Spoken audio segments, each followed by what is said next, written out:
I'm Cormac Mac Sweeney in Ottawa, where today the Trudeau government unveiled the fall fiscal update, and it shows signs, good signs for the economy, as well as new spending from the government. Here to talk about it is none other than Finance Minister Bill Morneau. Thank you very much for joining me. Great, Cormac, happy to be here. Okay, so this... Do I get to talk about it?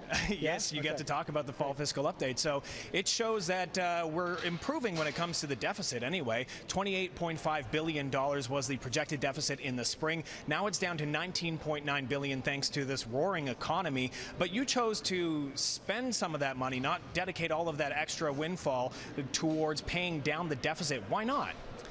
Well, first of all, I think it's important to know that that $8.5 billion better situation is net of anything we decide to do. Really, if I step back, the reason is a couple of years ago, we said to Canadians that we needed to deal with the challenges facing middle-class Canadians. We wanted to make investments in Canadian families. So what we've done is we've done really three things. We've made sure that Canada Child Benefit can keep up with the cost of living. So Canadian families will have $200 more next year and $500 more than next year after that. And then we've said we also want to help people who are struggling to get by, people in a low-income situation to improve their situation, because we know that not only will it be good for them, but it will improve our economy. They'll put the money back in. And finally, we've gone through a discussion, as you know, for the last couple of months about taxes for small businesses.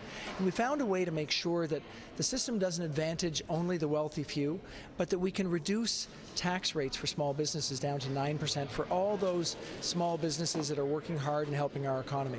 So for us, a positive economic outcome means we can invest in Canadians, and we know we can do that in a fiscally responsible way. You mentioned that you're halfway through your mandate, and yet still there is no plan to get back to balance. You're still showing deficits over the next 5 years for this outlook. Why don't you have a plan yet to get back to balance? Well, we're not going to choose to use the frame of the previous government. What we've said is really important is that we're responsible financially. So that means reducing our debt as a function of the economy over time. What we've shown today, which is I think you'll take a look at it and you'll see pretty incredible. We've actually shown that our debt as a function of our economy goes down over 5 years. So at the end of that 5-year term, we are going to have a lower debt as a function of our economy than we've had since 1977. And we'll have to end it there. Thank you very much, Finance Minister Bill Morneau, and I'm Cormac Mac Sweeney in Ottawa for City News.